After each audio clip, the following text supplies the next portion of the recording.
जो last class थी उसमें हम वेक्टर एडिशंस की बात कर रहे थे और मेरे ख्याल से हमने ग्राफिकल मेथड आपके साथ डिस्कस कर लिया था। ग्राफिकल मेथड में हम लोगों ने किन किन चीज़ों को देखा था? मेथड ऑफ ट्रायंगल्स देखा था, देन पैरेललोग्राम मेथड देखा था, ठीक ना, और पॉलीगन मेथड भी कवर कर लिया है। आज हम लोगों को एनालिटिकल मेथड को कवर करना है, ठीक ना।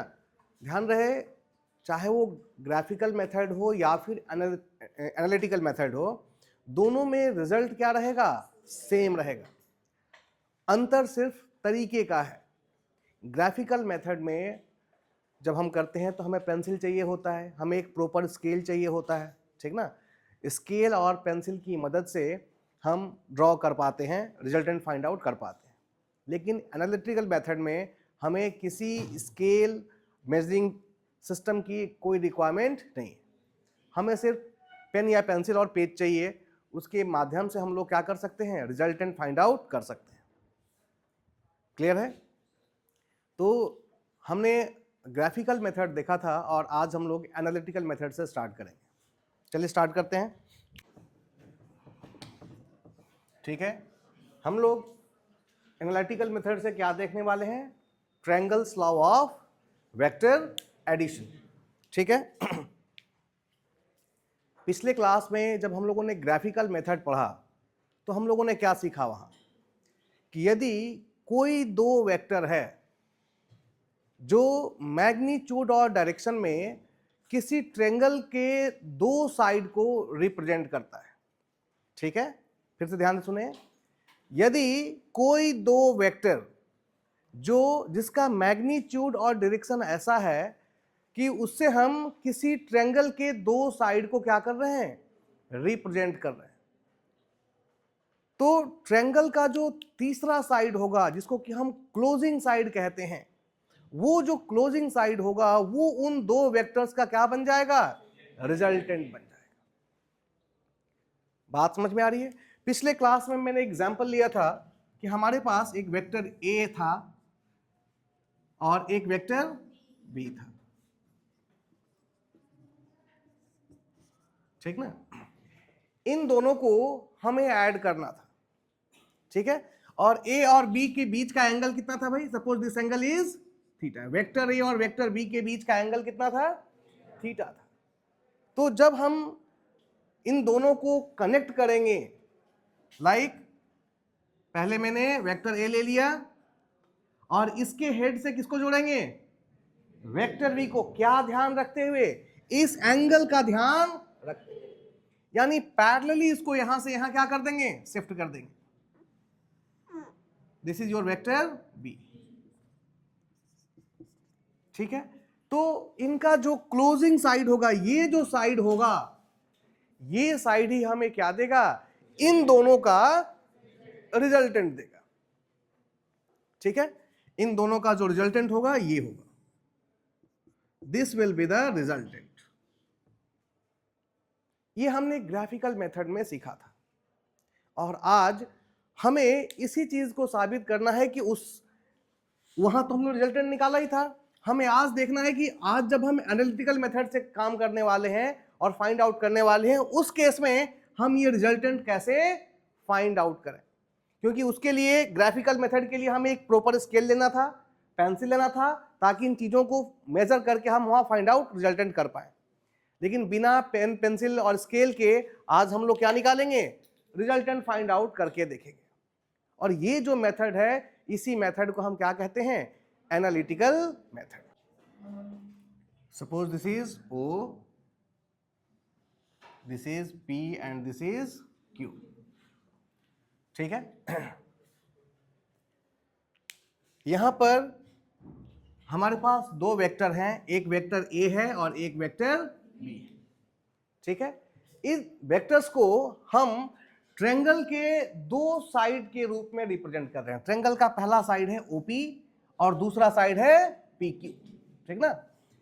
इस केस में ये जो है O से Q, ये जो देगा, ये हमें क्या देगा? रिजल्टेंट देगा, ठीक है। और हमें अगर ये रिजल्टेंट है तो हमें इसका क्या चाहिए होगा?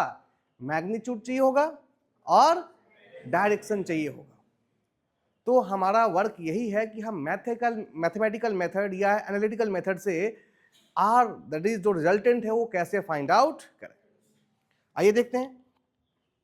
रिजल्टेंट फाइंड आउट करने के लिए हम यहां से एक परपेंडिकुलर ड्रॉ करते हैं, ठीक है।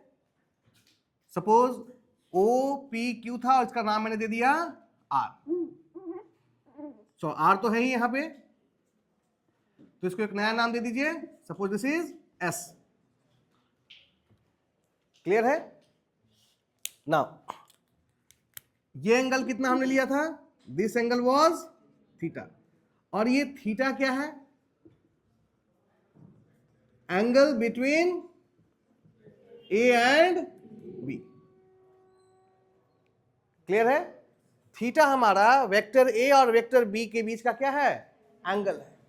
नाउ यहां से हमने इस पे एक परपेंडिकुलर ड्रॉ किया, तो ये एंगल कितना हो जाएगा भाई?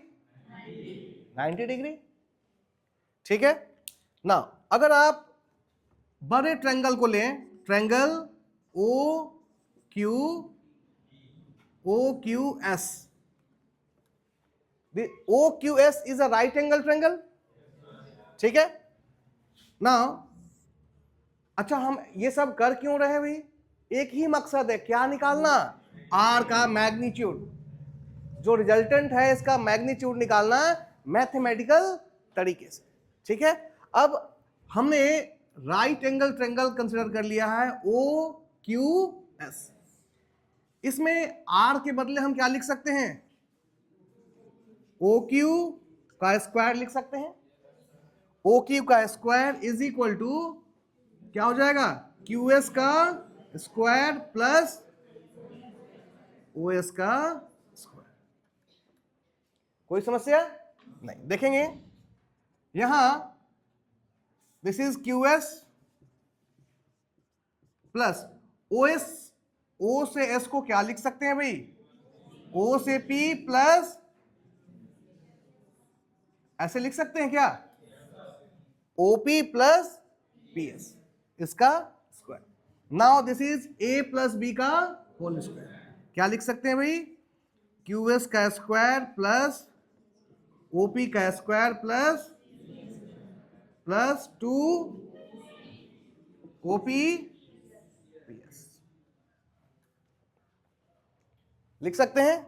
ध्यान दें यहां पर पी एस और क्यू एस ये चीजें हमारे इस वेक्टर से रिलेटेड नहीं है। हमें तो दो ही वेक्टर दिया गया है, एक ए और एक बी। तो हमारी कोशिश क्या होगी कि इसमें और जो भी टर्म है उन सबको किसके रूप में कन्वर्ट कर लिया जाए? इधर ए और बी, क्योंकि ये हमें नोन है, इनकी वैल्यू हमें मालूम है। अब जरा ध्यान से देखें, इसमें ओपी यहां है। ओपी क्या है? OP is a. और कुछ है? पी क्यू कहीं दिख रहा है क्या? नहीं है। तो हमें इसमें उसको इंट्रोड्यूस करना पड़ेगा, ठीक है।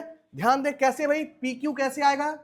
ध्यान से देखें, ट्रायंगल, छोटा वाला ट्रायंगल देखें, पी क्यू एस। बात समझ में आ रही है? अब हम छोटा ट्रायंगल क्यों ले रहे हैं? क्योंकि हमें इसमें जितने भी चीजें हैं उनको किसके फॉर्म में लिखना है? आइदर वेक्टर ए और वेक्टर बी। तो उसके लिए हम छोटा ट्रायंगल पी क्यू एस ले रहे हैं, पी क्यू एस। अगर इस ट्रायंगल में देखें, देन पी क्यू का square is equal to P S का स्क्वायर प्लस क्यू एस का स्क्वायर लिख सकते हैं। ध्यान से देखें, इसमें इसको एडजस्ट कर सकते हैं हम लोग। पी एस का स्क्वायर कहीं दिख रहा है इसमें? This is your P S का स्क्वायर एंड क्यू एस का स्क्वायर कहीं है? दिस इज क्यू एस का स्क्वायर। तो इन दोनों के बदले हम क्या लिख सकते हैं? लिख सकते हैं। सो इसके बदले मैं लिख रहा हूं पी क्यू का स्क्वायर प्लस ओपी का स्क्वायर प्लस 2 ओपी। अच्छा, पी एस कहां है भाई? यहां पी एस है। पी एस भी तो हमको नहीं पता है ना, तो पी एस को भी हम किसके टर्म में लिख सकते हैं? पी क्यू के टर्म में लिख सकते हैं। ध्यान दें, इसी ट्रायंगल में, ट्रायंगल पी क्यू एस, हमें पी एस की वैल्यू निकालनी है, और ये भी तो एक राइट एंगल ट्रायंगल है। This is the base, this is perpendicular and this is hypotenuse. ये आधार हो गया, ये लंब हो गया, और ये कर्ण हो गया। तो ध्यान से देखिए, पी एस क्या है? आधार, और हमको मालूम कौन सा है? कर्ण मालूम है, because this is our known vector. तो इसको इसके टर्म में कैसे लिखेंगे? कौन सा रिलेशन यूज करें? Cos theta. Cos theta that is B by H. B कितना है? बेस, आधार, पी एस अपॉन कर्ण पी क्यू, और यहां से पी एस की वैल्यू मिल गई कितनी? P Q cos theta. अब हम लोग इसे भी चेंज कर सकते हैं, किसे? पी एस को। 2 times of OP into P S के बदले क्या लिख रहे हैं? पी एस के बदले पी क्यू कॉस थीटा। अब देखिए, सारी चीजें या तो ओपी के फॉर्म में है या फिर पी क्यू के फॉर्म में है। क्लियर है? तो इनको अगर आप सिंप्लीफाई करें, P Q that is B plus OP A plus 2 OP का मतलब ए और पी क्यू का मतलब B into cos theta, and this is what? O Q का स्क्वायर। यही था ना ओ क्यू का स्क्वायर। बात समझ में आ रही है? ओ क्यू का स्क्वायर इज इक्वल टू, अच्छा, ओ क्यू स्क्वायर को हम लोग सिंपली क्या लिख सकते हैं? आर का square is equal to A plus B plus 2ab cos theta. Clear है? और यहां से हमें आर मिल गया मैग्नीट्यूड। अच्छा सॉरी, सबका स्क्वायर था ना, 2ab, ये तो ठीक है। So it is A square, इसको सिंपली हम क्या लिख सकते हैं? A square plus B square plus 2ab, this is the magnitude of R. इसमें कहीं हमें किसी स्केल की कोई रिक्वायरमेंट नहीं है। इस मैथमेटिकल वे से हम लोग क्या कर सकते हैं?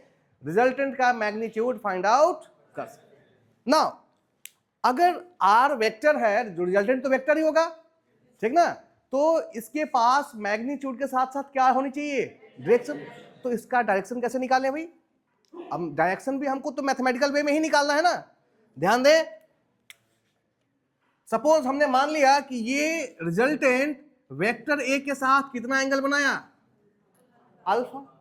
तो यदि हम अल्फा की वैल्यू निकाल लें, अल्फा की वैल्यू फाइंड आउट कर लें, तो वही क्या दे देगा हमें? डायरेक्शन, कि ए के रिस्पेक्ट में ये कितने एंगल पे बन रहा है, हमें डायरेक्शन मिल जाएगा।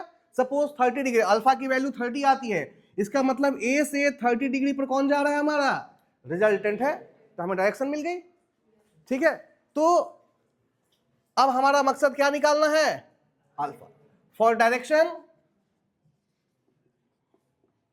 हम क्या निकाल लेंगे?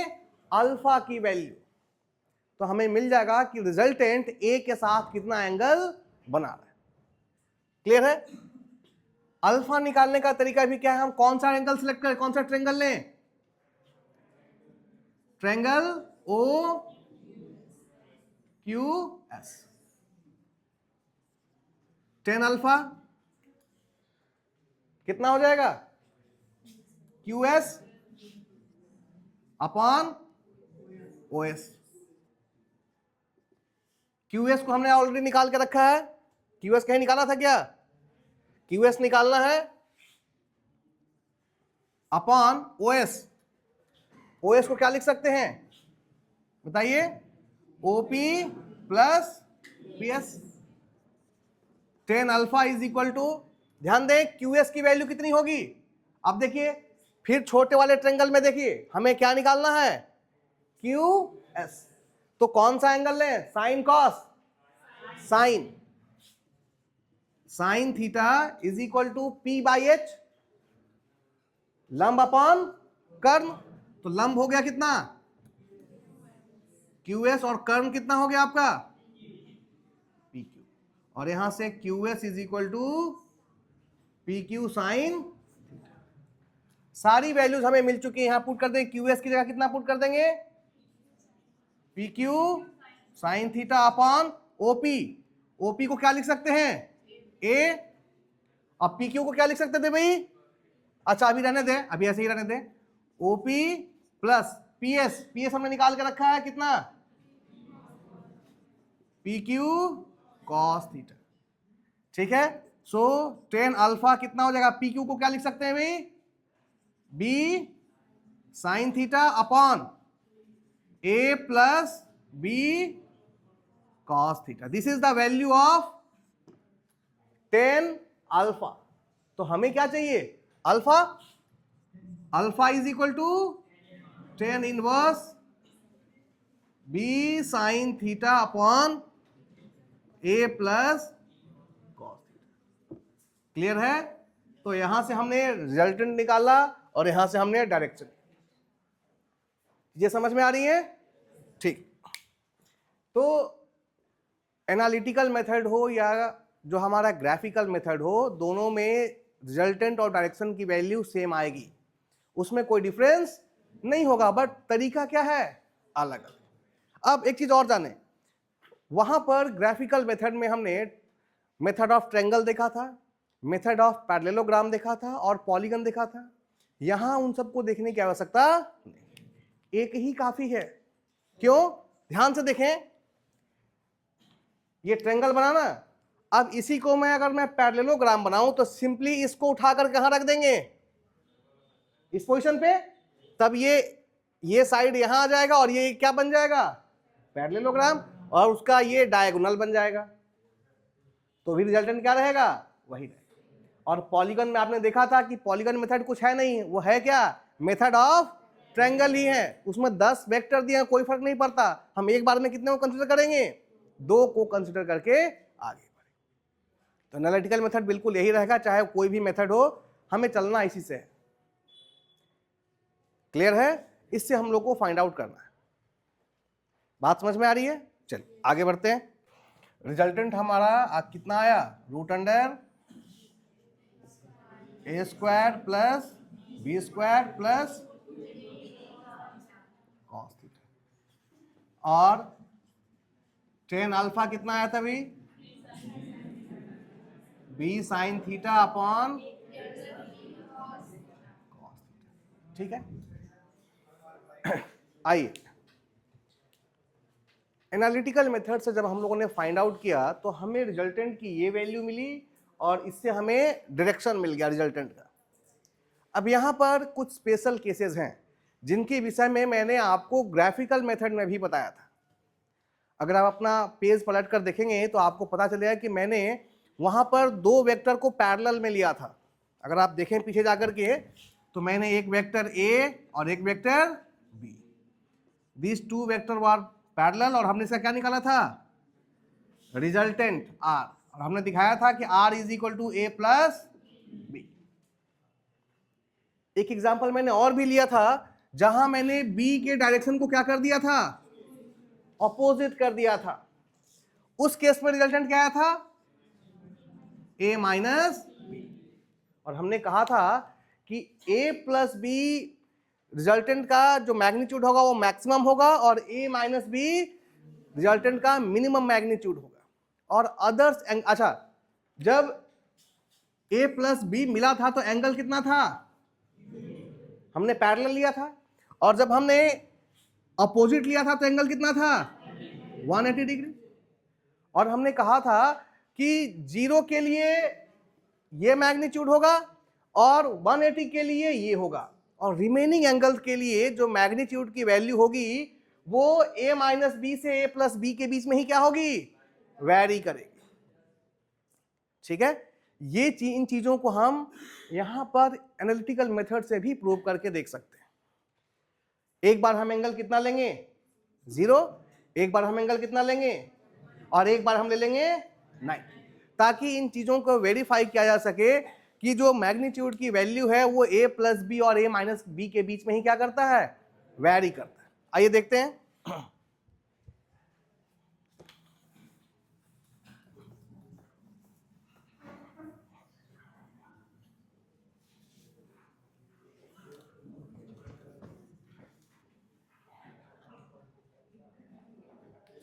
आ जाए। सबसे पहले ले रहे हैं if theta is equal to, सबसे पहले थीटा की कौन सी वैल्यू ले रहे हैं? 0 ले रहे हैं, ठीक ना। 0 का मतलब साइन थीटा की वैल्यू कितनी हो जाएगी? साइन 0 की वैल्यू कितनी हो जाएगी? 0। And cos theta is equal to cos 0 is equal to 1।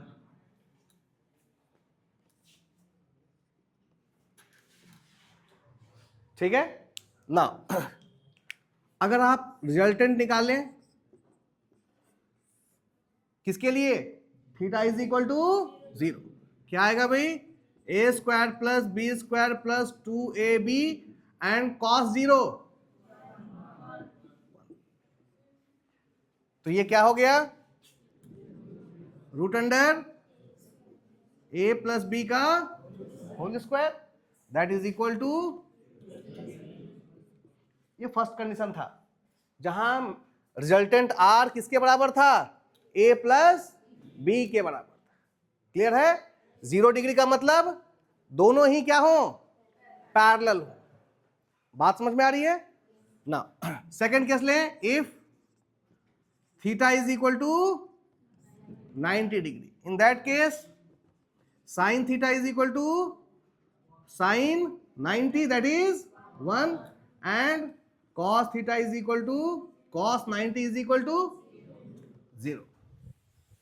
इस केस में आप रिजल्टेंट निकाल लें, so it will be A square plus B square plus cos theta की वैल्यू cos 90 हो गई तो कितना आया? तो ये पूरा का पूरा टर्म कितना हो जाएगा? 0। That is root under A square plus. Clear है? Now third case, if theta is equal to 180, इसका मतलब दोनों ही वेक्टर क्या हो गए? डायरेक्शन क्या हो गया? अपोजिट। मैंने बताया था एक वेक्टर ए है and this is vector angle 180, इसका मतलब दोनों एक दूसरे क्या होंगे? बिल्कुल अपोजिट होंगे। उस केस में देखें साइन थीटा कितना हो जाएगा? Sine 180 that is 0 and cos theta is equal to cos 180 is equal to minus. Clear है? वैल्यू पुट करें, r is equal to A square plus B square plus 2ab cos theta की value कितनी है? That is, ये sine क्या हो जाएगा? Minus 2ab, that is root under a minus B का और a माइनस, हम लोगों ने वहां भी देखा था, this is the minimum value of the resultant a minus B. कब है? जब दोनों वेक्टर का डायरेक्शन क्या हो? अपोजिट हो। ठीक है। नेक्स्ट, अगर आप इन सब का डायरेक्शन भी फाइंड आउट करें तो आप देख सकते हैं कि डायरेक्शन क्या होगा। ये तो हमने क्या निकाला? मैग्नीट्यूड। आप देखें सबसे पहले theta is equal to 0 degree के लिए यहां से हम क्या निकाल सकते हैं? डायरेक्शन। रिजल्टेंट का डायरेक्शन क्या होगा? पुट करें साइन 0, तो फर्स्ट केस के लिए इसकी वैल्यू कितनी आ जाएगी? 0। यानी रिजल्टेंट का डायरेक्शन किसके साथ? ए के साथ। कितना? 0। इसका मतलब है ए बी और रिजल्टेंट तीनों क्या हैं? पैरेलल हैं। ए और बी के बीच में 0 था और रिजल्टेंट के साथ भी कितना आया? इसका मतलब ए बी और रिजल्टेंट तीनों पैरेलल होंगे। क्लियर है? सेकंड केस ले, कितना? 90 डिग्री, साइन 90 1 और कॉस 90 दैट इज कितना हो जाएगा? b upon a। This will B give the direction. बात समझ में आ रही है? थर्ड केस आप कितना ले रहे हैं? तो यहां डायरेक्शन कितना आ जाएगा भाई? ध्यान दें, यहां मैंने बताया था यहां तो वेक्टर अपोजिट है ना, तो इसमें डायरेक्शन रिजल्टेंट का क्या आएगा? मान लो ये a 10 यूनिट है और b 5 यूनिट है, तो डायरेक्शन हमेशा किसका होगा? बड़े वाले वेक्टर का। मैंने एग्जांपल आपको दिया था वहां, this is A and this is B. तो जो हमारा रिजल्टेंट आएगा वो अपवर्ड डायरेक्शन में होगा। बात समझ में आ रही है? क्यों? क्योंकि ए क्या था? बड़ा था, और बी क्या था? छोटा था। बात समझ में आ रही है? तो इस तरीके से हम एनालिटिकल मेथड से भी हर एक जो हमारा वेक्टर एडिशन हमने देखा था उसका रिजल्टेंट फाइंड आउट कर सकते हैं, उनका डायरेक्शन भी फाइंड आउट कर सकते हैं। क्लियर है? ठीक है, आइए देखते हैं। अगला जो आपका टॉपिक है उसका नाम क्या है भाई? Composition of vector. मैंने ये चीज आपको पहले ही सिखा दी। कंपोजिशन हम लोग पहले ही क्या हो चुके हैं? सीख चुके हैं। ये जो वेक्टर एडिशन आप सीख रहे थे ना, इसी वेक्टर एडिशन को हम क्या कहते हैं? Composition of vector. कैसे और क्यों कहते हैं समझिए। कंपोजिशन का मतलब है यदि किसी बॉडी के ऊपर एक से ज्यादा फोर्सेस का मतलब वेक्टर अप्लाई हो रहे हो। मैंने पहले ही बताया कि वेक्टर को हम किस सेंस में लेके चलते हैं? फोर्स के सेंस में लेके चलते हैं। फॉर एग्जांपल, मैं यहां एक बॉडी ले लेता हूं, आर्बिट्री बॉडी, और इस बॉडी के ऊपर सपोज यहां एक फोर्स F1 लग रहा है और यहां एक फोर्स F2 लग रहा है। हो सकता है कि इस पे 2-4 फोर्स और भी लग रहे हो, बट समझने के लिए मैंने कितने फोर्स लिए हैं? 2। तो कंपोजिशन का मतलब है कि इन 2 फोर्सेस के कारण इस बॉडी के ऊपर जो भी इफेक्ट आ रहा था, कंपोजिशन में हम क्या करते हैं? एक सिंगल वेक्टर ले लेते हैं जिसका वही इफेक्ट होगा जो इन दोनों का कंबाइंड इफेक्ट इस बॉडी पे हो रहा है। फिर से समझे, इस बॉडी के ऊपर ये कितने फोर्स लग रहे हैं भाई? 2। कंपोजिशन एक ऐसा मेथड है जिसमें इन 2 फोर्सेस के बदले हम एक सिंगल फोर्स ले लेते हैं और उसे कहां लगा देते हैं? इस बॉडी पे। वो जो सिंगल फोर्स है उसका वही इफेक्ट होगा जो ये दोनों मिलकर के वो इफेक्ट प्रोड्यूस कर रहे हैं। बात समझ में आ रही है? अब मैंने कहा कि मैंने ये चीज आपको पहले ही सिखा दी, ठीक ना? क्योंकि इसके पहले हम लोगों ने सीखा कि यदि किसी पॉइंट या किसी बॉडी पर 2 फोर्स अप्लाई हो रहे हैं तो उनका रिजल्टेंट हम लोग कैसे निकालें। यही तो सीखा। पैरेललोग्राम लॉ हुआ या ट्रायंगल्स लॉ में हमने क्या माना? 2 वेक्टर्स लिए और उन दोनों को एक ट्रायंगल के दोनों साइड लगा दिया और देखा कि जो क्लोजिंग साइड है उसका क्या दे रहा है? रिजल्टेंट दे रहा है। तो रिजल्टेंट आपने क्यों निकाला? रिजल्टेंट का मतलब हमने एक फोर्स ए लिया और एक फोर्स बी लिया और इसका क्या निकाला? रिजल्टेंट निकाला। और बोलो, जल्दी बोलो। अभी नहीं, क्लास के बाद, 2 घंटे के बाद उठाओ, 2 घंटे के बाद आना। हाँ, क्या बता रहा था मैं? हाँ, वापस आओ। एक वेक्टर हमारा ए था और एक वेक्टर हमारा क्या था? बी था। बात समझ में आ रही है? इन दोनों के बदले हमने क्या निकाल लिया? रिजल्टेंट। अब जरा ध्यान से देखो, ये हो गई बॉडी, ठीक ना? इसके ऊपर हमने एक फोर्स लगा दिया ए, एफ, ठीक है? और दूसरा फोर्स इस डायरेक्शन में है तो दूसरा फोर्स ये लगा दिया बी, ठीक है? एक फोर्स ए था और दूसरा फोर्स बी था। इस फोर्स को हम क्या बोल दें? F2 is equal to B और F1 इज इक्वल टू ए।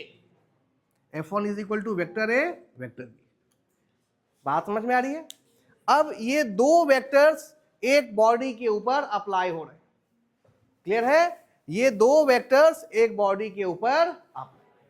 तो हमने क्या किया यहां पर? इन दोनों वेक्टर का क्या निकाल लिया? रिजल्टेंट। और हमने देखा कि आर का जो रिजल्टेंट आया था वो ए प्लस बी, यानी इन दोनों के मैग्नीट्यूड के बदले हमने क्या लिया था? रिजल्टेंट का मैग्नीट्यूड। बात समझ में आ रही है? तो कंपोजिशन सेम मेथड है, यहां भी एक बॉडी पर कितने फोर्स लग रहे हैं? हो सकता हो 3 भी लग रहे हो, 4 भी लग रहे हो और 5 भी। इन चारों पांचों के बदले हम क्या ले लें? सिर्फ एक फोर्स ले लें, और वो फोर्स ऐसा हो कि उसका जो मैग्नीट्यूड हो, इन तीनों या चारों फोर्सेस के मैग्नीट्यूड को कंबाइन करने पे हमको क्या मिले? सेम। यानी इन दोनों से जितना इफेक्ट प्रोड्यूस हो, जो हम रिजल्टेंट लेंगे उससे भी क्या मिले? हमें सेम इफेक्ट मिले। तो ये जो मेथड होता है कि एक से ज्यादा फोर्सेस के लिए कितना फोर्स लेना? एक इफेक्ट, एक फोर्स ले लेना जिसके द्वारा वही इफेक्ट प्रोड्यूस किया जाए जो सिस्टम ऑफ फोर्सेस के द्वारा इफेक्ट प्रोड्यूस किया जा रहा था। यानी 4 वेक्टर मिलके जितना इफेक्ट प्रोड्यूस कर रहे थे, वो एक वेक्टर ही क्या करे? उतना इफेक्ट प्रोड्यूस करे। तो ये जो मेथड है, यही मेथड क्या कहलाता है? Composition of vector. बात समझ में आ रही है?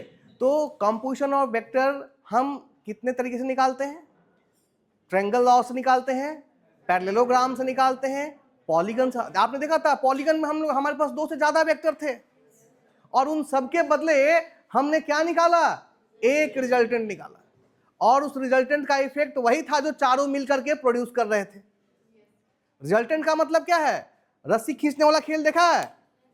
एक तरफ 3 लड़के और एक तरफ 2 लड़के, और फिर अगर रस्सी नहीं हिल रही है, इसका मतलब है कि उन 3 के बराबर ये 2 लड़के अकेले क्या कर रहे हैं? उतना इफेक्ट प्रोड्यूस कर रहे हैं। बात समझ में आ रही है?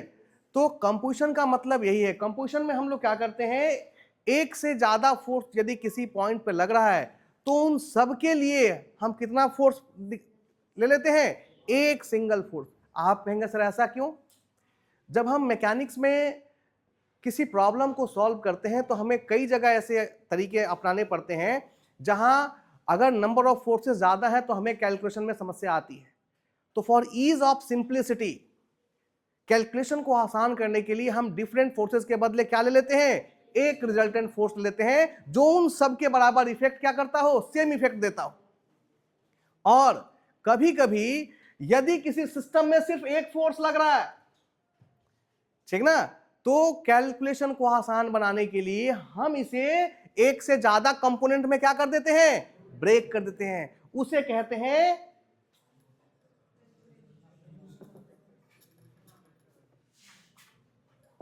बात समझ में आई? Composition and resolution both are completely opposite. Composition and resolution both are completely opposite. Resolution में हम क्या करते हैं? एक फोर्स लग रहा है, एक बॉडी के ऊपर एक फोर्स F लग रहा है, ठीक ना। तो इसको समझने के लिए, इस समस्या के समाधान के लिए हम इस फोर्स को कई कंपोनेंट में क्या कर देते हैं? ब्रेक। कभी 2 कंपोनेंट में ब्रेक करते हैं, कभी 2 से ज्यादा में ब्रेक करते हैं। बट इन मैकेनिक्स और इंजीनियरिंग मैकेनिक्स हम लोग मैक्सिमम टाइम रेक्टेंगुलर कंपोनेंट लेते हैं। कौन सा कंपोनेंट? रेक्टेंगुलर कंपोनेंट लेते हैं। यानी इस फोर्स को हम ऐसे डिवाइड कर देते हैं। अब इस फोर्स का ये हो गया x कंपोनेंट और ये हो गया y कंपोनेंट। एक ध्यान दे तो ये क्या बन गया? रेक्टेंगल। बात समझ में आ रही है? तो इंजीनियरिंग मैकेनिक्स में जब हम फोर्सेस को या वेक्टर को रिजॉल्व करते हैं, ठीक ना, तो मैक्सिमम टाइम हम कौन सा टेक्निक यूज करते हैं? Rectangular component.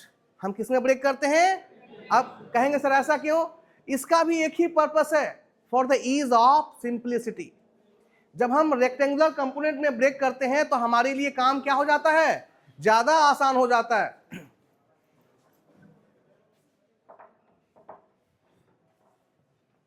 ठीक है, रेक्टेंगुलर कंपोनेंट में जब हम ब्रेक करते हैं तो हमारे लिए प्रॉब्लम सॉल्व करना क्या हो जाता है? ज्यादा आसान हो जाता है। इसलिए जहां भी आप इंजीनियरिंग मैकेनिक्स देखेंगे वहां पर बेसिकली हम फोर्स को कंपोनेंट में क्या कर देते हैं? ब्रेक कर देते हैं, X component and Y component. इससे हमारा कैलकुलेशन काफी इजी हो जाता है। बात समझ में आ रही है? कंपोजिशन कब करेंगे? किसी वेक्टर का और रिजोल्यूशन कब करेंगे किसी वेक्टर का। क्लियर है, बात समझ में आ रही है? आइए देखते हैं कि फोर्स को रेक्टेंगुलर कंपोनेंट में कैसे रिजॉल्व करते हैं, क्या मेथड होता है। ठीक है, सपोज ये एक बॉडी है जिसके ऊपर एक फोर्स लग रहा है F। ठीक है, तो इस फोर्स को हम रिजॉल्व कर देते हैं, ठीक ना, अलोंग दी परपेंडिकुलर एक्सिस, और इससे प्रॉब्लम को सॉल्व करना हमारे लिए आसान हो जाता है। तो रिजोल्यूशन में क्या करते हैं भाई, इस एक वेक्टर के बदले एक से ज्यादा वेक्टर लगा देते हैं इसी बॉडी के ऊपर, इसी पॉइंट के ऊपर, और इसके कारण जो इफेक्ट आ रहा है वही इफेक्ट इसके कंपोनेंट के कारण भी क्या होगा, द सेम इफेक्ट डेवलप होगा। कंपोजिशन में हम बिल्कुल उल्टा कर रहे थे। कंपोजिशन में हमारे पास दो वेक्टर्स थे और इन दोनों के बदले हम क्या करते थे, एक वेक्टर अप्लाई करते थे विच इज द रिजल्टेंट। अब हम उल्टा कर रहे हैं, हमारे पास एक रिजल्टेंट है बट अब हमें इस फोर्स को एक से ज्यादा कंपोनेंट में क्या करना है, ब्रेक करना है, और उस केस में भी इफेक्ट क्या रहेगा, सेम। जो इफेक्ट ये एफ प्रोड्यूस कर रहा है वही इफेक्ट जो दो कंपोनेंट मिलेंगे वो दोनों मिलके भी सेम इफेक्ट एफ प्रोड्यूस करेंगे। ये मेथड क्या कहलाएगा भाई, रिजोल्यूशन। तो रिजोल्यूशन करते कैसे हैं इसको समझना है। आइए यहीं पे देखते हैं।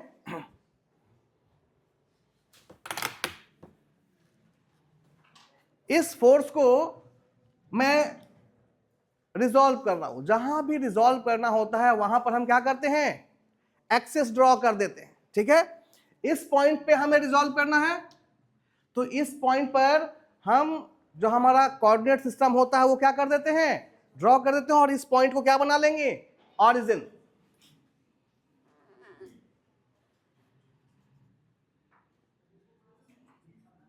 ठीक है, ये हो गया x और ये हो गया y। सपोज ये इसके साथ एंगल कितना बना रहा है, x एक्सिस के साथ एंगल कितना बना रहा है, थीटा बना रहा है ना। This is our force. यहां से एक परपेंडिकुलर ड्रॉ कर देंगे और एक यहां से। ठीक है, ये जो कंपोनेंट होगा दिस इज Fx। इस F का x कंपोनेंट, इस फोर्स का कंपोनेंट जो किस दिशा में है, x एक्सिस के अलोंग है, और ये हो जाएगा Fy। ठीक है, दैट इज इस फोर्स का y कंपोनेंट Fy। बात समझ में आ रही है। एक फोर्स F था जो x एक्सिस के साथ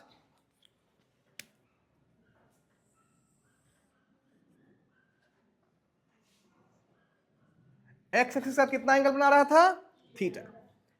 इस फोर्स को हमने दो कंपोनेंट में यानी दो वेक्टर में ब्रेक करना है। एक जो है वो किसके अलोंग है, एक्स एक्सिस, और दूसरा y। इसी कंपोनेंट जो Fx और Fy है, Fx and Fy are rectangular component. हमने कहा कि इंजीनियरिंग मैकेनिक्स में हम फोर्स को जब रिजॉल्व करते हैं तो हमेशा किस कंपोनेंट में करते हैं, रेक्टेंगुलर कंपोनेंट में करते हैं, क्योंकि इससे हमारे लिए प्रॉब्लम को सॉल्व करना ज्यादा आसान हो जाता है, इजी हो जाता है। ठीक है, तो यहां से हमने एक परपेंडिकुलर यहां ड्रॉ कर दिया, तो ओरिजिन से लेकर यहां तक ये कौन सा कंपोनेंट हो जाएगा, एक्स कंपोनेंट। क्यों बोल रहे हैं, because this is along the x axis. और यहां से यहां जो हमने परपेंडिकुलर ड्रॉ किया तो ये जो पार्ट आया दिस इज, ये Fy और Fy क्या है, सेम है। This is the y component. किसका, ये किसका कंपोनेंट है, F का y कंपोनेंट है, जो किसके अलोंग है, अलोंग दी y एक्सिस। तो F जितना, F का जो इफेक्ट इस बॉडी पे होगा, Fx और Fy दोनों मिलके भी इस बॉडी पे क्या करेंगे, उतना ही इफेक्ट। ठीक ना, तो हम क्या करेंगे, अब इस f को हटा देंगे और बदले में हम fx और fy को क्या कर सकते हैं, यूज कर सकते हैं। क्लियर है? तो fx और fy कैसे निकालेंगे भाई, ध्यान दें। Suppose this is origin o, this is a and this is b। अगर आप ट्रायंगल o a b लें, अब हम ऐसा क्यों कर रहे हैं, क्योंकि हमें क्या निकालना है, fx एंड fy निकालना है। ठीक है? fx का मतलब OA, fx का मतलब क्या है, O से A, और fy का मतलब क्या है, A से B। क्लियर है? तो सबसे पहले OA निकालना है, किस ट्रायंगल में, ट्रायंगल OAB में। ठीक है? कैसे निकालेंगे भाई, कौन सा, हमको ये एंगल मालूम है कितना, तो साइन लें या कॉस लें, कॉस, क्योंकि cos theta is B by H, यही तो बेस है, और ये हमारा H, ये आपको मालूम है ये कितना है, F है। तो इस ट्रायंगल में अगर आप कॉस थीटा लें तो इसको लिखेंगे हम OA अपॉन F। ठीक है? अब ध्यान से देखें, OA is equal to FX लिख सकते हैं, OA किसके बराबर है, FX के बराबर है। This is equal to F into cos theta. तो x कंपोनेंट कितना हो गया, F कॉस थीटा। अब हमें क्या चाहिए, Fy। इसी ट्रायंगल में अब कॉस ना लेके क्या ले लें, साइन थीटा। कितने लोग हैं जो इस बात को समझ रहे हैं कि मैं कॉस क्यों ले रहा हूं और साइन क्यों ले रहा हूं, हाथ खड़ा करें। ठीक है, कुछ लोग हैं, मैं फिर से बता रहा हूं क्यों मैं कॉस और साइन ले रहा हूं। अगर यहां नहीं समझेंगे कॉस और साइन, जब हम रिजोल्यूशन सिखा रहे हैं तो पूरी मैकेनिक्स की कथा इसी पे टिकी हुई है, और यहां मन मार के बैठे रहेंगे कि चलो मास्टर साहब बता के चले जाएंगे, बगल वाले से पूछ लेंगे, तो फिर नहीं पूछ पाएंगे आप, और पूरा सेमेस्टर ऐसे निकल जाएगा। तो समझें क्यों साइन लेता हूं मैं, कभी क्यों कॉस ले लेता हूं। ठीक ना, ये 10वीं क्लास में आपने ट्रिग्नोमेट्री पढ़ी होगी, साइन कॉस और टेन वहीं पे आया था ना। ध्यान से देखें, ये एक राइट एंगल ट्रायंगल हमने लिया है ABC। ठीक है, इसमें ये एंगल कितना हमने मान लिया, थीटा मान लिया। ठीक है, अब हम साइन थीटा, कॉस थीटा और टेन थीटा लिखते हैं। Sign theta is P by H। आप लोगों ने पढ़ा होगा, P का मतलब परपेंडिकुलर और लंब, और H का मतलब हाइपोटेनस और कर्व। ठीक ना, दैट इज लंब बटा कर्व। क्लियर है? अगर हम cos थीटा लें देन इट विल बी, ध्यान दें, this is P, this is B and this is H। ये लंब है, ये आधार है, और ये जिसके साथ ये एंगल बन रहा है ना, वही क्या होता है, आधार होता है। हमेशा एंगल किसके साथ बनता है, आधार के साथ बनता है। क्लियर है? cos थीटा अगर लेंगे तो इट इज आधार बटा curve, so it is B by H, और tan थीटा लेंगे तो लंब बटा आधार, P बाई। बात समझ में? ये सिंपल फॉर्मूले हैं जो हम यहां से सीखते हैं, ट्रिग्नोमेट्री से सीखते हैं, और ये जो हम यहां कर रहे हैं ना, हम इसी चीज को यहां अप्लाई कर रहे हैं। कंपेयर करें, यहां भी एक ट्रायंगल है OA, यहां भी एक ट्रायंगल था, ये एंगल थीटा था, तो यहां ये एंगल भी क्या होगा, थीटा। अब जब थीटा इसके साथ बन रहा है तो ये बन जाएगा बेस। अभी मैंने बताया जिसके साथ एंगल बनेगा वो क्या है, हमारा बेस। ये हो जाएगा P परपेंडिकुलर, या फिर आप लंब कहते हैं इसे, और आधार और लंब को जो जोड़ता है वो कर्व हो गया। बात समझ में आ रही है? अब देखिए, हमने पहली बार यहां पर क्या ले लिया, cos थीटा। अब हमने ऐसा क्यों लिया, हमको इस ट्रायंगल के अंदर सिर्फ इसके बारे में मालूम है कि O से B तक कितना है, F, और कुछ भी मालूम नहीं।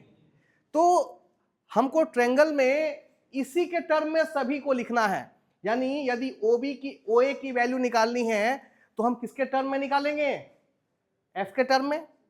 और यदि हमें ए बी की वैल्यू निकालनी है तो वो भी हम किसके टर्म में निकालेंगे, क्योंकि हमको मालूम ही एक चीज है, कौन सी, एफ। इस ट्रायंगल के अंदर हमको सिर्फ ओ बी मालूम है, ना तो हमको ओ ए मालूम है और ना ही हमको, तो हमको जब भी वैल्यू निकालना हो, चाहे वो ओ ए का निकालना हो या ए बी का निकालना, हम किसका उपयोग करेंगे, इस एफ का यूज करेंगे, क्योंकि एक ही चीज है जो हमको मालूम है। बात समझ में आ रही है। अब देखिए यहां पर हमने लिखा cos थीटा, क्यों लिखा भाई, क्योंकि यहां पर हमें क्या निकालना था, ओ ए निकालना था। इस ट्रायंगल में हमको एफ एक्स निकालना था ना। इस फोर्स को हमने दो कंपोनेंट में ब्रेक किया था, F X and F Y. ये जो एफ एक्स है वो ओ से ए तक है, इसका मतलब है यदि आप ओ ए की वैल्यू निकाल लें तो वही क्या होगा, एफ एक्स होगा। अब बात आई कि ओ ए निकाले कैसे भाई, तो इस ट्रायंगल में हमको जो चीज मालूम है वो सिर्फ एफ मालूम है, ओ से लेकर के बी तक क्या है, एफ। तो हम चाहे ओ ए निकाले या ए बी निकाले, इन दोनों की वैल्यू किसके टर्म में निकालेंगे, एफ के टर्म में निकालेंगे। ठीक है, इसका मतलब है हम साइन, कॉस और टेन, इन तीनों में से कौन सा यूज करें, हम हमेशा वो यूज करेंगे जिसमें एक तो एफ हो और दूसरा जो निकालना है वो हो। बात समझ में आ रही है। हमें यहां निकालना है ओ ए, और किसकी मदद से निकालना है, ओ बी की मदद से निकालना है। तो हम ये देखेंगे कि साइन, कॉस और टेन में किस में ये दोनों हैं। तो अगर आप कॉस को देखें तो कॉस में क्या है, b बाई एच। b का मतलब है, देखिए ये है b और ये है h, यही आपको निकालना है और ये आपको दिया है, इसीलिए यहां पर मैंने क्या लिया, cos theta. Cos theta is equal to b by H. b का मतलब o से a और h का मतलब o से b।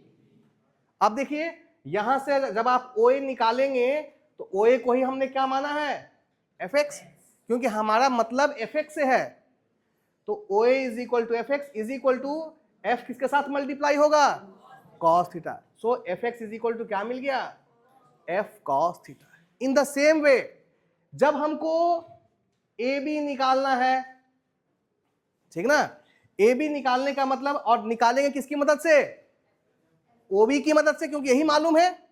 तो अब हम इसमें से वो रिलेशन लेंगे जिसमें ये भी हो और ये भी का मतलब P हो और इसका मतलब H हो। P और H किसके साथ है भाई, इसीलिए अब मैं यहां पर क्या ले रहा हूं, अच्छा अभी ले ही रहा था, लिया नहीं है, साइन थीटा। तो sine theta is equal to P by H. P का मतलब ए बी अपॉन H का मतलब सिंपली F लिख सकते हैं, F। क्लियर है। सो यहां से A B, sorry B A लिखा है ना, B A is equal to लिख सकते हैं एफ वाई। ए बी या बी ए किसके बराबर है, F Y is equal to F sine theta. Clear है।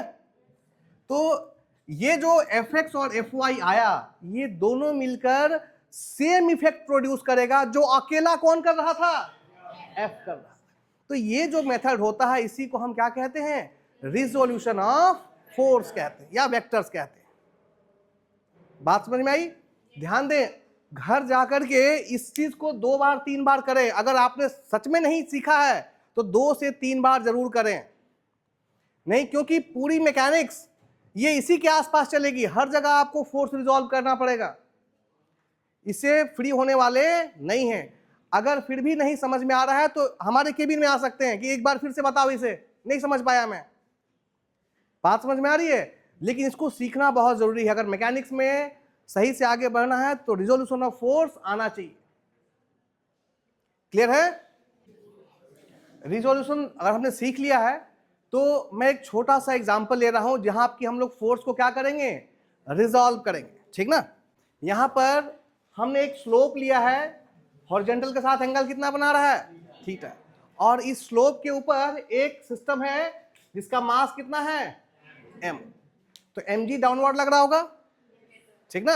अब आपको इस mg को रिजॉल्व करके हमें दिखाना है इसके पैरेलल और इसके परपेंडिकुलर कितना कंपोनेंट होगा। ठीक है, आइए देखते हैं जो हमने अब बोर्ड पे देखिए, जो हमने रिजोल्यूशन ऑफ फोर्स सीखा, तो ज्यादा सही तरीके से समझने के लिए मैंने एक एग्जांपल लिया है, ठीक ना। अब हमने कहा कि हमारे पास एक स्लोप है, स्लोप पे एक मास रखा हुआ m, तो इस मास का वेट किधर काम करेगा, नीचे की तरफ, डाउनवर्ड क्या लग रहा है, mg वेट, ठीक ना। स्लोप का एंगल हॉरिजॉन्टल के साथ कितना दिया हुआ है, थीटा। हमें इस mg फोर्स को रिजॉल्व करना है, किसके अलोंग, एक पैरेलल टू द प्लेन, ये जो स्लोप है parallel to the slope and perpendicular to the slope. तो कैसे करें, पहली बात मैंने बताया कि जहां भी फोर्स को रिजॉल्व करना हो वहां पर एक्सिस ड्रॉ कर दें, X axis and Y axis. यहां भी सिंपली हम यही करेंगे, एक तो पैरेलल इसके करना है, तो इसके पैरेलल, और ये किसके परपेंडिकुलर।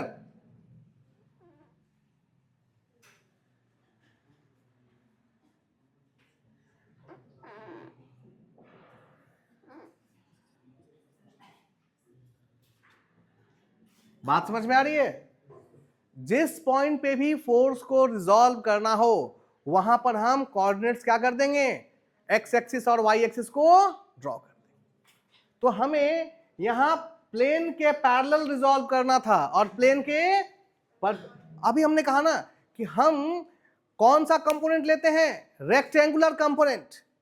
तो रेक्टेंगुलर कंपोनेंट के लिए हमें उनको म्यूचुअली परपेंडिकुलर एक्सिस के अबाउट देखना होता है, ठीक है। अब जरा देखिए,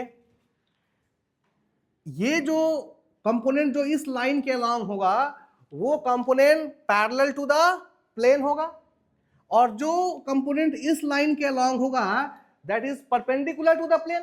ध्यान दें, ये जो एक्सिस है ये इस प्लेन के साथ कितना एंगल बना रहा है, 90 बना रहा है ना, और ये जो लाइन है इस लाइन के साथ कितना एंगल बना रही है, 0।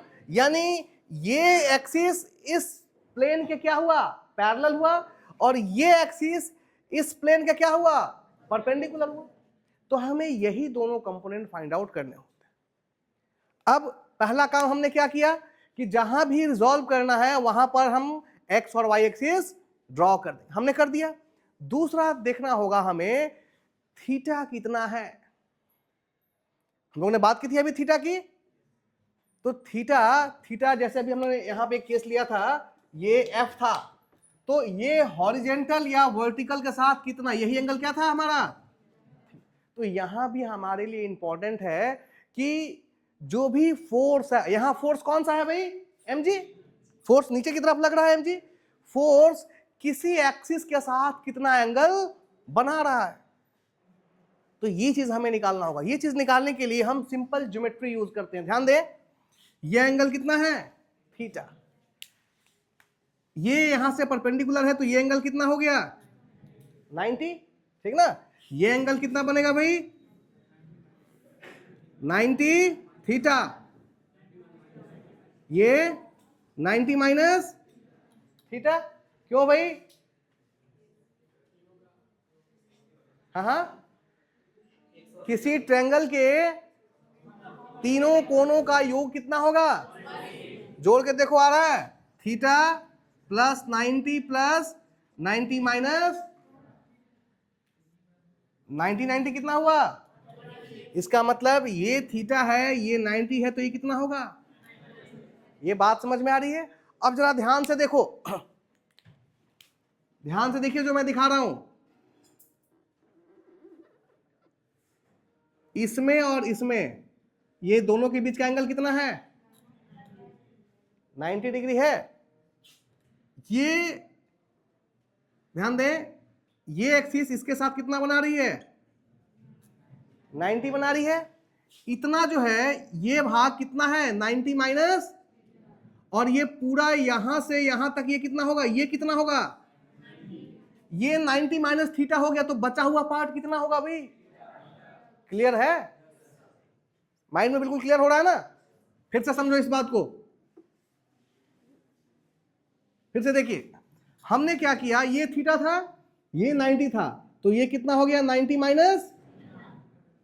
आप ध्यान से देखें, ये जो एक्सिस है और ये जो प्लेन है ये एक दूसरे से परपेंडिकुलर है, यहां 90 डिग्री बना रहा है, ठीक है। यानी इस ब्लैक लाइन और इस रेड लाइन के बीच एंगल कितना है 90, और इस ब्लैक लाइन और ब्लू लाइन के बीच का एंगल ये कितना हो गया है 90 माइनस, पूरा 90 था और ये 90 माइनस थीटा, तो ये बचा हुआ वाला कितना हो जाएगा थीटा हो जाएगा। क्लियर है, तो ये मिल गया, बस यही तो आपको चाहिए था। देखिए इस एक्सिस के साथ ये कितना बना रहा था फोर्स थीटा, अब यहां भी देखिए फोर्स कौन सा है, ये है, और ये इस एक्सिस के साथ कितना एंगल बनाया है भाई, ये एक्सिस ये है ना, this is the axis, Y axis कौन सा है यही है ना, तो एक्सिस के साथ ये एंगल कितना बना थीटा। क्लियर है। अब एक थंब रूल याद रखो, जिस फोर्स जिसके साथ एंगल बनाए उसके साथ हमेशा क्या लेंगे कॉस, और जिसके साथ नहीं बनाए उसके साथ क्या लेंगे साइन। अभी थोड़ी देर पहले मैंने सिखाया था, इसके जस्ट पहले जो टॉपिक चल रहा था उसमें हमने एफ एक्स कॉस थीटा निकाला था और F Y F sine theta निकाला था, ठीक है, तो सीख लिया। अब थंब रूल, जिसके साथ थीटा बन रहा है उसके साथ हमेशा क्या लेंगे कॉस लेंगे, और जिसके साथ थीटा नहीं बन रहा है उसके साथ हमेशा क्या लेंगे साइन। अब देखिए इस एक्सिस के तरफ जो कंपोनेंट मिलेगा वो क्या हो जाएगा एम जी, सॉरी यहाँ एफ नहीं है, यहाँ क्या है एम जी, एम जी कौन सा थीटा कॉस थीटा, और जिसके साथ थीटा नहीं है, जिसके साथ मतलब ये कंपोनेंट, इसके अलावा क्या लेंगे M G sine theta. Concept समझ में आया, क्यों कॉस ले रहे हैं और साइन ले रहे हैं, इसके जस्ट पहले के टॉपिक में डिस्कस किया है, F X and F Y निकाला था, वही चीज हम यहां कर रहे हैं। और यहां जब एक बार आपने सीख लिया तो हमेशा किसके साथ एंगल लें, जिसके साथ एंगल बन रहा है फोर्स का वहां पे कॉस लें, और जिसके साथ नहीं बन रहा उसके साथ क्या ले लेंगे साइन। इस तरीके से ये होगा एम जी कॉस थीटा और ये होगा एम जी, आगे एक चैप्टर मिलेगा फ्रिक्शन, वहां ये चीज बार बार यूज होगी। अगर आप रिजोल्यूशन ऑफ फोर्स नहीं सिखा है आपने तो फ्रिक्शन का एक भी प्रॉब्लम सॉल्व नहीं कर पाएंगे वहां। बात समझ में आ रही है, आप देखेंगे फ्रिक्शन में ये चीज बार बार आपको रिपीट होगी। क्लियर है, आगे बढ़े। आगे क्या देखना है हम लोगों को, प्रिंसिपल ऑफ रिजोल्यूशन। सपोज करें यहां एक फोर्स है P, एक फोर्स है Q, और ये इन दोनों का क्या है रिजल्टेंट है। प्रिंसिपल ऑफ रिजोल्यूशन कहता है कि यदि हम एल्जेब्राइक सम लें, कौन सा सम लें एल्जेब्राइक सम लें, किसका, इस फोर्स, ये जो फोर्स P है इसके भी दो कंपोनेंट होंगे, एक x के अलोंग और एक y। ये जो Q है इसके भी दो कंपोनेंट होंगे, एक x के अलोंग और एक y के अलोंग। और यदि ये जो R इन दोनों का क्या है रिजल्टेंट है, तो इस R के भी दो कंपोनेंट होंगे, एक अलोंग x एक्सिस और एक अलोंग y। तो कहता है प्रिंसिपल ऑफ रिजोल्यूशन कि जो एल्जेब्राइक सम होगा, ये जो फोर्सेस लग रहे हैं P और Q का, जो P और Q फोर्स लग रहे हैं, यदि हम इनके कंपोनेंट का एल्जेब्रिक सम लें, यानी यदि P का Px कंपोनेंट और Q का Qx, इनका अगर हम एल्जेब्रिक सम लें Px प्लस Qx, तो ये किसके बराबर होगा, इनका जो रिजल्टेंट है उसका जो x कंपोनेंट होगा उसके बराबर, यानी this will be equal to Rx। बात समझ में आ रही है। प्रिंसिपल ऑफ रिजोल्यूशन का कहने का मतलब है कि अगर दो फोर्स या तीन फोर्स या चार फोर्स, उन सब का यदि आप x कंपोनेंट का सम कर लें या फिर y कंपोनेंट का सम कर लें, तो जो चार फोर्सेस थे उनका जो रिजल्टेंट होगा वो सब किसके बराबर होंगे, रिजल्टेंट के x कंपोनेंट या फिर y कंपोनेंट के इक्वल। ये जो कॉन्सेप्ट है यही क्या है, फोर्स ऑफ रिजोल्यूशन। बात समझ में आ रही है? तो इसको कैसे देखें और कैसे समझें, इसके लिए थोड़ा सा एक डायग्राम लेते हैं जहां कि आप इस चीज को समझ सकें।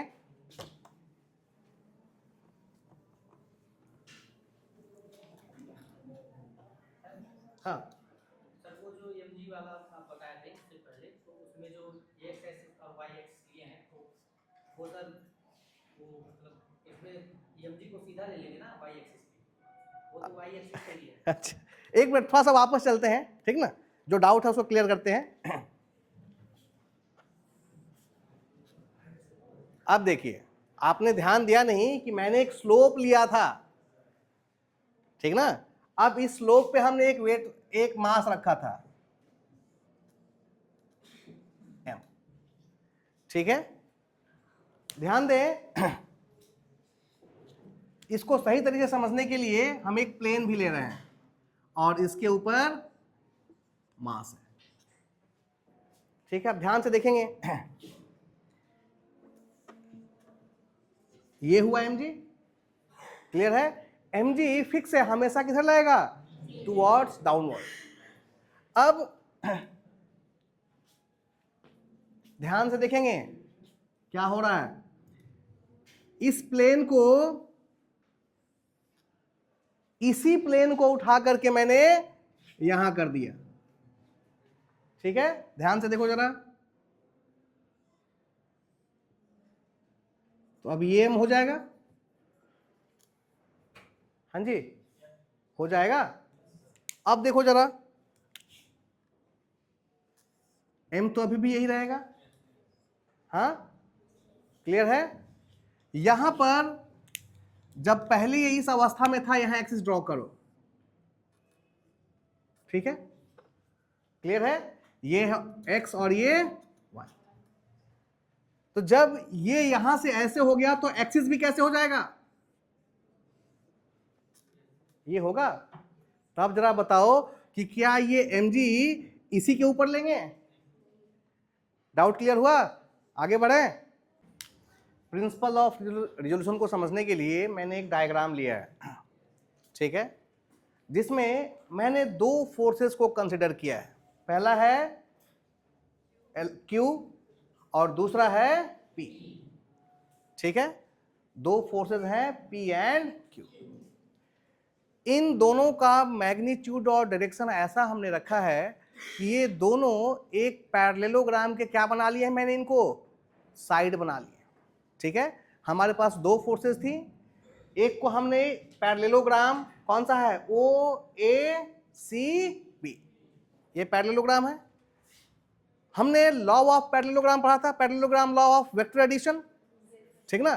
तो दो वेक्टर्स को, हमारे पास दो ही वेक्टर हैं, अगर हम दो वेक्टर्स को किसी पैरेललोग्राम के दो एडजेसेंट साइड के रूप में लेते हैं तो उनका रिजल्टेंट कौन होगा, जो डायगोनल है वही उन दोनों का क्या होगा, रिजल्टेंट होगा। ये चीज हमने सीखा था, ठीक ना। तो अब हमने जो दो फोर्सेस हैं हमारे P एंड Q, इनको मैंने पैरेललोग्राम OACB के दो साइड के रूप में ले लिया, Q को OB के रूप में और P को OA के रूप में, दो साइड के रूप में हमने इसे कंसिडर कर लिया।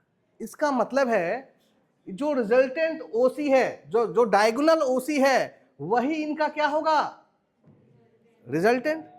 बात समझ में आ रही है। अब प्रिंसिपल ऑफ रिजोल्यूशन कहता है कि P का जो कंपोनेंट है और Q का जो कंपोनेंट है, यदि इन दोनों को जोड़ दें तो ये एल्जेब्रिक जोड़ जो है वो किसके बराबर होगा, R का जो इधर कंपोनेंट होगा या इधर कंपोनेंट होगा उसके बराबर। इंडिविजुअल फोर्स का जो कंपोनेंट का एल्जेब्रिक सम है वो हमेशा किसके बराबर होगा, जो उन फोर्सेस का जो रिजल्टेंट है उसका जो कंपोनेंट है उसके इक्वल। अब यहां पर हमने दो फोर्सेस लिए हैं, ये दो से ज्यादा फोर्सेस हैं तो भी क्या होगा, एप्लीकेबल होगा। बट हम क्या करेंगे, एट अ टाइम कितने को कंसिडर करेंगे, सिर्फ दो को। बात समझ में आ रही है। तो 2 फोर्स लिया। ध्यान दें P का 2 कंपोनेंट होगा, पहला अलोंग एक्स एक्सिस और दूसरा अलोंग वाई एक्सिस। Q का भी 2 कंपोनेंट होगा, अलोंग एक्स एक्सिस और अलोंग वाई एक्सिस। और R का भी 2 कंपोनेंट होगा, x और y। समझने के लिए हम सारे फोर्सेस को किसी एक एक्सिस के अबाउट रिजॉल्व कर लेते हैं ताकि चेक कर सके कि क्या सच में इक्वल है या नहीं। अब हमने मान लिया कि हम फोर्सेस को किसके अलोंग रिजॉल्व करने वाले हैं, एक्स एक्सिस के अबाउट। एक्स एक्सिस के अलोंग हम सारे फोर्सेस को क्या करेंगे, रिजॉल्व करके और देखेंगे कि क्या जो प्रिंसिपल ऑफ रिजोल्यूशन कहता है वो बात सही है कि नहीं। ठीक है, तो किसके अलोंग कर रहे हैं, एक्स एक्सिस के अलोंग कर रहे हैं। ठीक है, उसके लिए हम यहां से एक परपेंडिकुलर ड्रॉ कर रहे हैं और एक परपेंडिकुलर सी से ड्रॉ कर रहे हैं। ठीक है,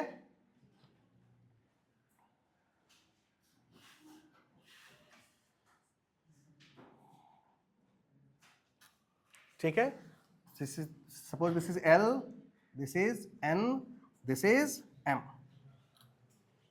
हमने कुछ परपेंडिकुलर ड्रॉ कर लिए। एक परपेंडिकुलर कहां से ड्रॉ कर रहे हैं, B से। एक परपेंडिकुलर कहां से ड्रॉ कर रहे हैं, C से। और एक परपेंडिकुलर कहां से ड्रॉ किया, इसका मतलब ये 90 डिग्री, ये भी 90 डिग्री, ये भी और ये भी 90।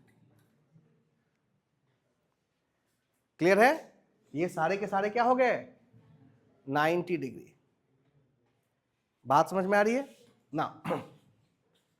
हमें क्या प्रूफ करना है, R का जो एक्स एक्सिस के अलोंग कंपोनेंट है वो किसके बराबर होगा, P के कंपोनेंट एक्स कंपोनेंट और Q के एक्स कंपोनेंट के बराबर। बात समझ में आ रही है ना। आइए देखते हैं। इसके लिए सबसे पहले मैं ट्रायंगल ले रहा हूं O B M, O B और M। और दूसरा ट्रायंगल ले रहा हूं, triangle O B M and triangle A C, suppose this is T, A C T। 2 triangle हैं, एक ट्रायंगल O B M और दूसरा ट्रायंगल A C T। ठीक है, अगर हम इन दोनों ट्रायंगल को देखें ध्यान से तो क्या दिखता है हमें भाई, ध्यान से देखें। ये जो Q है या फिर जो OB है वही चीज तो AC है, पैरेललोग्राम है ना। तो हम कह सकते हैं OB and AC are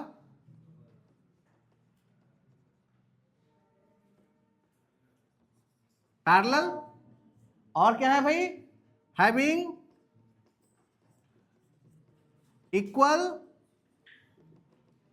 magnitude. क्यों कहा हमने, क्योंकि दोनों की लंबाई क्या है, सेम है। और वेक्टर की लंबाई ही क्या देता है हमें, मैग्नीट्यूड देता है। तो दोनों की लंबाई सेम होने के कारण, दोनों पैरेलल होने के कारण लिख सकते हैं कि OB and AC are parallel having equal magnitude. तो ये दोनों क्या होंगे, बराबर होंगे। बात समझ में आ रही है ना। दूसरा साइड देखें, OM and AT are also parallel. OM ये साइड और ये साइड, ये भी क्या है, समानांतर है ना। एक लाइन यहां है और एक लाइन यहां, दोनों लाइन है क्या, 0 डिग्री एंगल है, दोनों के दोनों क्या है, पैरेलल है। सो अच्छा एक चीज और देखिए, OM is equal to AT है क्या, ध्यान दें यही लाइन से परपेंडिकुलर ड्रॉ किया था और इसी लाइन को हम यहां शिफ्ट किए तो फिर यहां से भी क्या किया था, परपेंडिकुलर ड्रॉ किया था। इसका मतलब जितना OM होगा उतना ही क्या होगा। और क्या इसको मैं ln के बराबर लिख सकता हूं, this AT is equal to ln। क्लियर है ना। अब पूरे सिस्टम में यदि आपको ON लिखना हो तो ON किसके बराबर है भाई? OL प्लस LN लिख सकते हैं। O2N किसके बराबर होगा? O से L के बराबर और फिर L से लिख सकते हैं ना। This is OL plus LN। LN किसके बराबर है? तो LN को हम OM से रिप्लेस कर सकते हैं क्या? OL plus O। क्लियर है ना? दिस इज ON ना। ध्यान दें, ON, OL और OM ये तीनों क्या चीजें हैं? ध्यान से समझेंगे और देखेंगे आपको बहुत कुछ दिखेगा। सबसे पहले ON को देखते हैं। ये फोर्स R है। थोड़ी देर पहले मैंने आपको सिखाया था कि यदि ये फोर्स F है तो इसका X कंपोनेंट और Y कंपोनेंट कैसे निकालें। इसके लिए हमने यहां से कहा था कि एक परपेंडिकुलर ड्रॉ कीजिए और यहां से यहां तक ये कौन सा कंपोनेंट देगा? X component.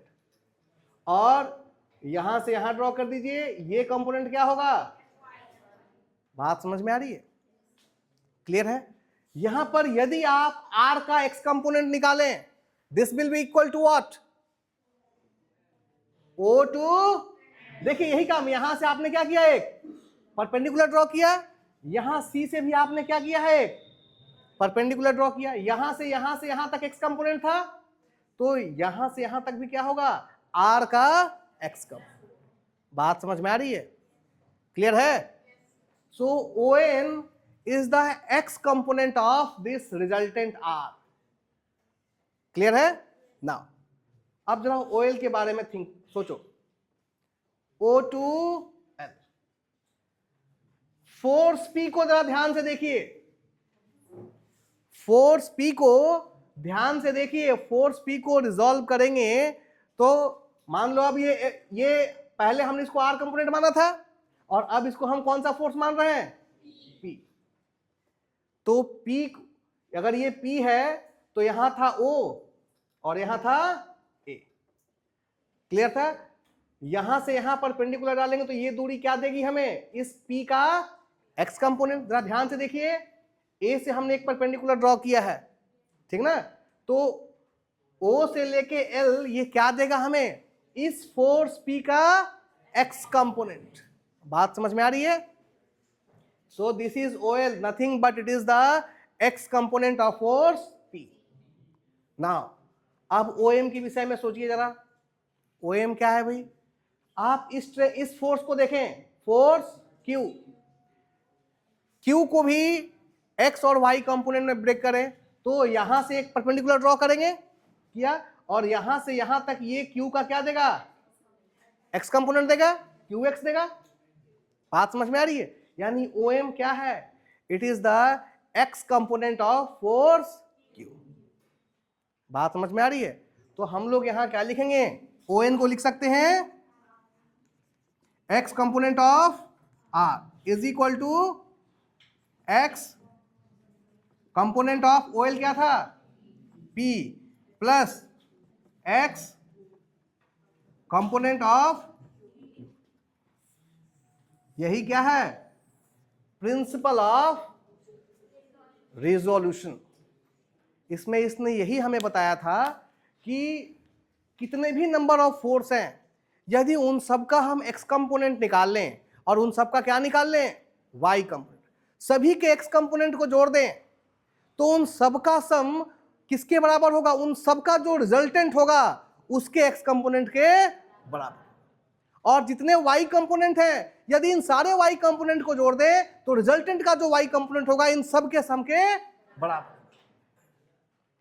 बात समझ में आ रही है? So this is all about principal of resolution. आज इसकी थ्योरी लगभग समाप्त हो गई है।